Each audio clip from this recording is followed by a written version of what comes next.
woke up at 5 a.m.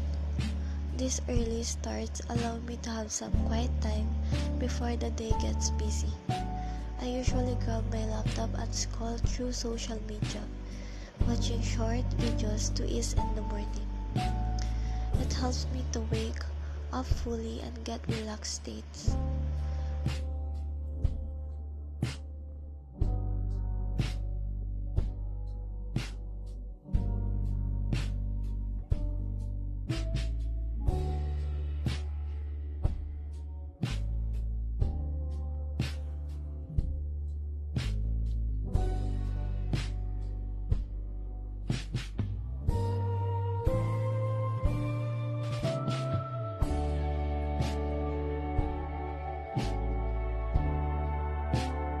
Reading motivational books has become a key part of my daily routine, helping me stay focused and inspired throughout the day.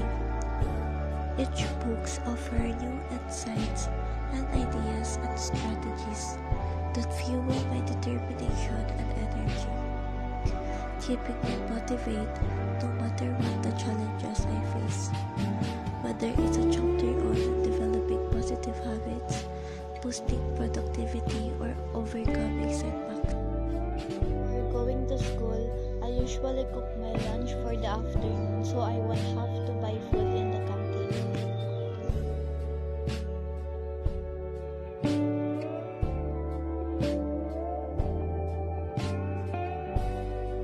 After I cook my lunch for the afternoon, I eat some noodles to boost up my energy for the day.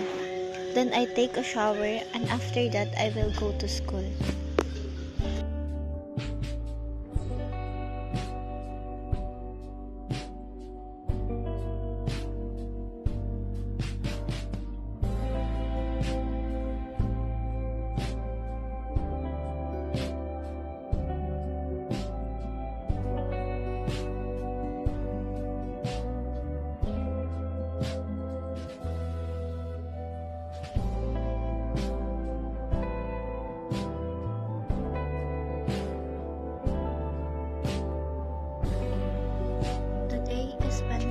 So our first subject is vacant.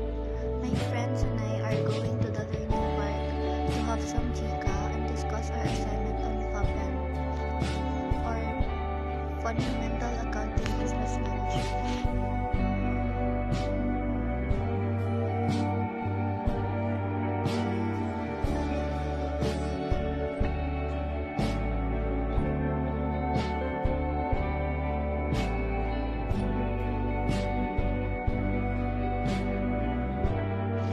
During our vacant period, I read the recent topics on FABM, Fundamental Accountancy Business Management, to prepare myself for the quiz we're taking.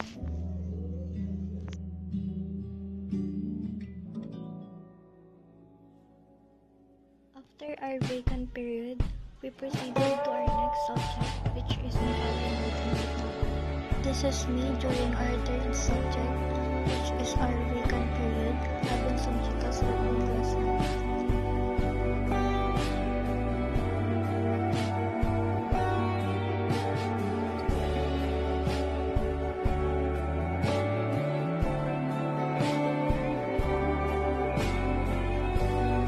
Here are some clips when we were called one by one to see our grades. Our subject during that time was pagbasa and pagsusuri.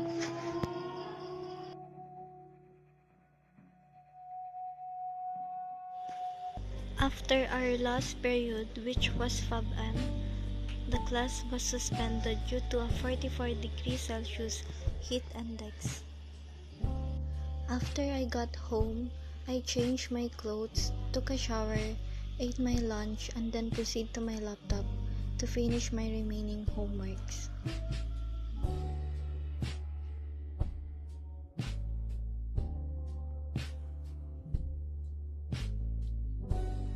After eating my dinner, I spent some time reading a few books that I've been wanting to finish. I relaxed and enjoyed the quiet, and eventually I felt ready to sleep, so I got some rest to recharge for the next day.